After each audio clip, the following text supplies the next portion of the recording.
All right, well, good morning. Today is day 12 of a 30-day series where I am showing you how to live out of a car every single day.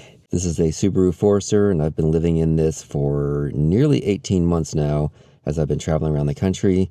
And last night I did what's called stealth camping, which means I stayed in a city. I parked in a parking lot of a hotel.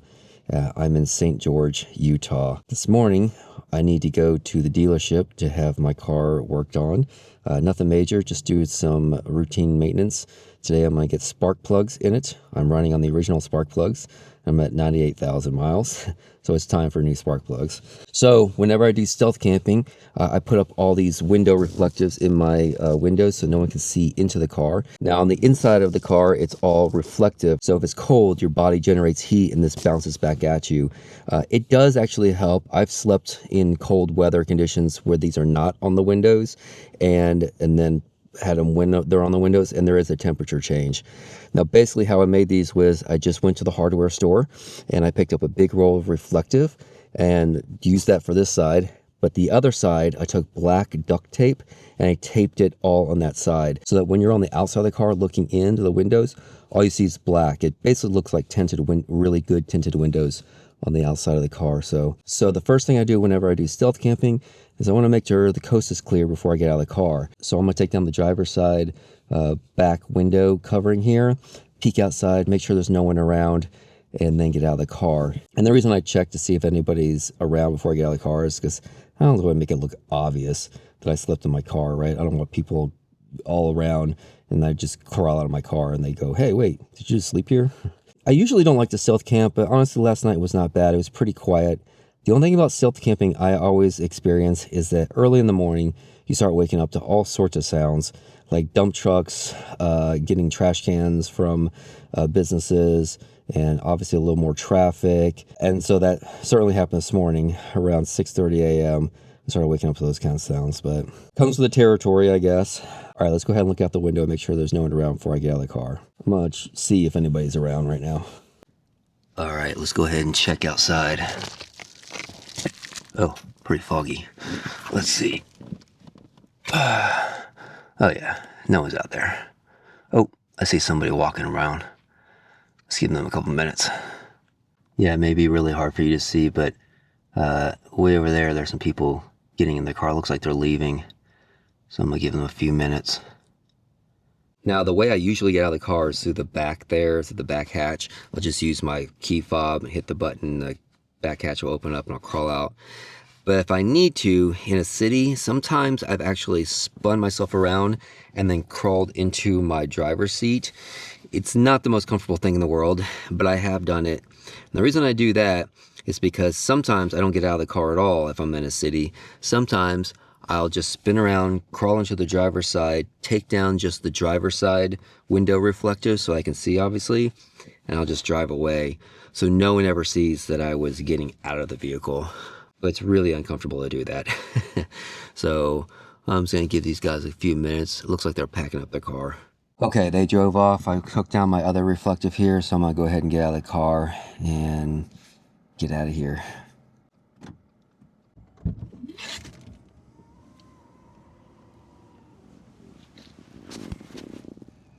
So here are my window reflectives. So you saw that on the inside. So here's what it looks like on the outside. Again, this is just strips of duct tape. It took me a long time to make this. And this is really the best solution I could come up with to make it have black on one side.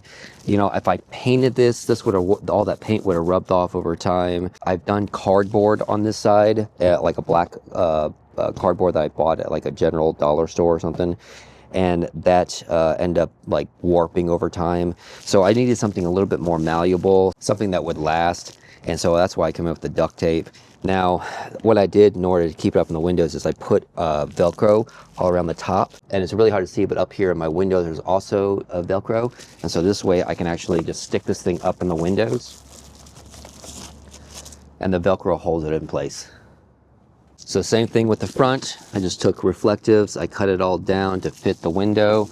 I put Velcro all around the top here. There's Velcro all up in here so that when I stick this thing up,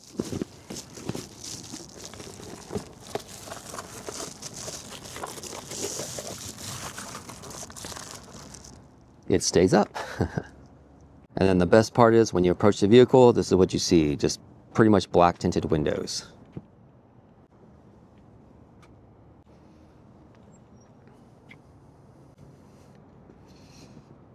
All right, I just came into the bathroom of this hotel here and I washed my face. I love having a clean washed face, especially in the morning. It always helps me wake up. And I washed out my cup. I had some coffee in there yesterday, so I washed that out in the sink here. All right, I've got an hour to kill before I have to get to the dealership, so I think I'm gonna go down the street to this rec center. It's a $4 shower. I got one the other day and it was pretty nice. And last night I took a whiff of myself and whew, I could use another one. So I'm gonna go ahead and hit up another shower.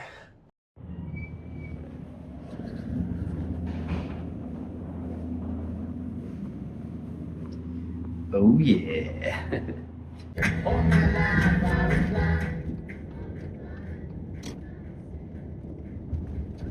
All right, I got done with the dealership. That went a lot quicker than I thought. It only took about 2 hours to put new spark plugs in the car.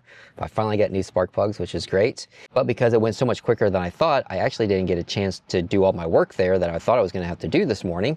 So I decided to leave there after they got done with the car and come over to the library and do the rest of the work I need to do. I need to finish the edit for you guys, upload a video today. And also the library here has got really great internet. And they have got a lot of desks to work at. And you know, working at a library versus working in your car is so much more beneficial because you're in the air conditioning, you're in shelter if it's raining, you're in the heat if it's cold. Plus there's all sorts of power outlets there to charge all your electronics. So I was like, great, I'll just go work at the library. Well, as soon as I got here, I pulled on the door and it's closed because it's Veterans Day and I didn't know that.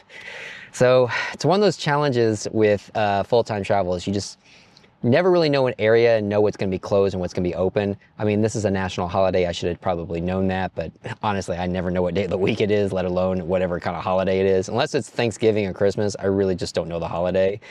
So that's on me. So basically, I've been sitting here in the parking lot, finishing the edit for you and uploading a video. There's my Starlink up on top of my dash there. And the reason it's up there is because there's too many trees around here to have it facing like right above me. There's like a tree right there. Because I was showing you the other day that I actually can mount my Starlink with the little spatula hack on the side here and it would face up, but there's like a tree right behind me, so I couldn't do that. So I had it on the hood here, but all that is now done. So I think I'm gonna head over to the rec center that I went to this morning and grab a shower. That is an all-day pass, and I asked him before I left there, I said, hey, I have paid for an all-day pass. Can I leave here and come back? He says, yeah, you paid for the entire day. So I'm gonna go back to the rec center, use the power outlets there to charge up my Anchor portable power station, and do that.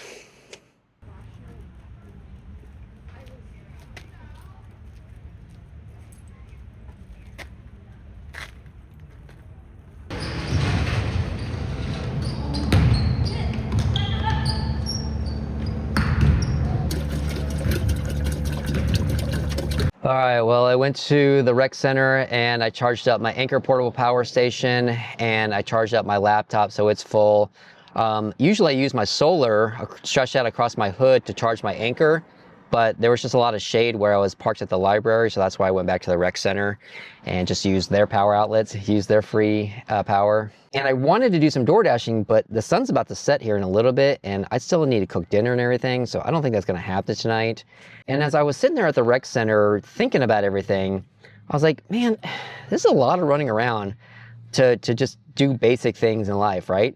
I woke up in a parking lot of a hotel. I had to go into their bathroom to wash my face, brush my teeth, and put my contacts in. I then went to a rec center just to get a shower and had to hurry to leave because I was kind of running late for my appointment at the Subaru dealership. I then went to the Subaru dealership and then I needed to do some work, so I went to a library, but they were closed, so I had to work in my car.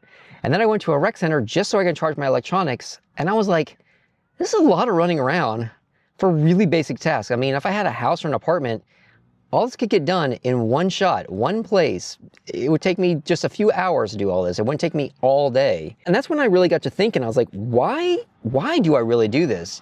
You know, I was talking about it the other day, how it gives me the sense of adventure and everything. And that's true, it does. I'm very fortunate. I've been able to go to a lot of places that some people have never gotten a chance to go to. And places that I've been to multiple times that some people have only gone to once. But I think the ultimate reason why I get into this is because any one of those things that I did today should have been easy, but they were hard. And for me, the way my life was before I living in a car is, I think that's what my life was. Everything was just too easy. I woke up, I went to work, I came home, I made dinner, I went to bed, I woke up, I went to work, I came home, I made dinner, I went to bed. And it was just like this rinse and repeat cycle. And it was just such a simple way to live. I didn't feel like I was contributing anything to myself. I didn't feel like I was growing. I didn't feel like I was doing anything with my life. And in this lifestyle, it's the opposite. Everything's a challenge. Everything's a kind of adventure just to find. It's an adventure just to find a shower. It's an adventure just to charge my electronics or to just find fresh drinking water. Everything is an adventure. And I think that's kind of what I really like about it, is that I feel like I'm growing as a human by constantly putting challenges in front of myself every single day with daily tasks. They're nothing hard. It's not hard to find a shower. It's not hard to find fresh drinking water. It's not hard to find a place to sleep, but I challenge myself each and every day with every single one of those things. And it's not a normal way to live, but I think that's one of the major reasons I do it, is because 95% of people would have given up by now. But I'm challenging through myself, and I'm overcoming all these things that most people probably just wouldn't want to deal with. And nor should they. These all things, like I said, all these things should be really simple daily tasks that anybody should be able to do just in one place, one house, one apartment, one room. But I'm having to go to multiple places to do it. So I think that's ultimately what it is. I feel like I'm accomplishing something. You know, when I hit the road over 2.5 years ago now, back when I had my teardrop trailer, one of the reasons that I started traveling, and one of the major reasons that I called the channel Escaping Normal Life, is because I felt like I was in the norm and I just didn't like it. I felt like I was living this life that everyone tells you need to live, and I was only doing it because other people told me, like, that's what you need to do. And I was like, I guess so. I guess I'll just do the things that people told me to do. And I was at a crossroads in my life where I was like, I don't want to do the normal. I don't want to keep doing this job that I don't like. I don't want to keep just waking up, going to work and coming home and barely having time for myself. I wanted to live. I wanted to experience life. I wanted to put challenges in front of myself that I could overcome every day. And so that was kind of one of the reasons I called the channel Escaping Normal Life, right? I felt like I needed to escape the normal life that everyone tells you to live. And that really is the way I feel every single day out here. The most mundane things are such a challenge sometimes, but that's why I like finding them. That's why I like overcoming them. That's why I like putting myself out there and challenging myself. It's a really weird way to live. It's really, really weird. And I don't think most people should live this way. I really don't. I think it's too much of a challenge for most people. It's a challenge for me some days, and there's days that I certainly think about quitting. But then I think, yeah, but I wouldn't be in this beautiful spot right now. I'd be in a 4-walled apartment, just sitting there, not really feeling like I was doing anything in my life. So that's my little philosophical rant. I gotta go find a place to sleep. All right, well, you know me. I'd much rather sleep on some public lands than down there in some city. I mean, this is so much better. I mean, look at this view. Come on. I don't want to wake up and look at a parking lot. I'd rather look at this all night and wake up to seeing that in the morning. So it was worth the extra 20-minute drive to come all the way up here and sleep back on this public land area. This is where I slept a couple nights ago, and I really like it. It's quiet. So I'm just gonna stay here again tonight. And this is where I'm gonna go ahead and end the video. I've got to make dinner, and then I've got a lot of editing to do. I wanna try to get done with the edit tonight versus only getting half of it done and having to finish tomorrow. That's what's happened the past couple of nights. And that's why the past couple ones have gone up a little bit later in the afternoon. So I wanna get the video edited and done tonight. And that way you just have it first thing in the morning. Plus, I have to go to a different mechanic tomorrow, and tomorrow I'm doing differential fluid and transmission flush on the car. And then I'm really, really hoping that after that, since I'll have all my editing and stuff done, that I can go ahead and do some door dashing to make some money. I've been talking about it for days. I've only had a chance to do it once and didn't make that much money, so I did make some extra cash. And that will give me an opportunity tomorrow to talk a little bit, hopefully, about my nighttime routine. I'll show you kind of how I get the car prepped for me to sleep, because there are a few things I have to do before I crawl into bed. So until then, thanks for escaping normal life with me.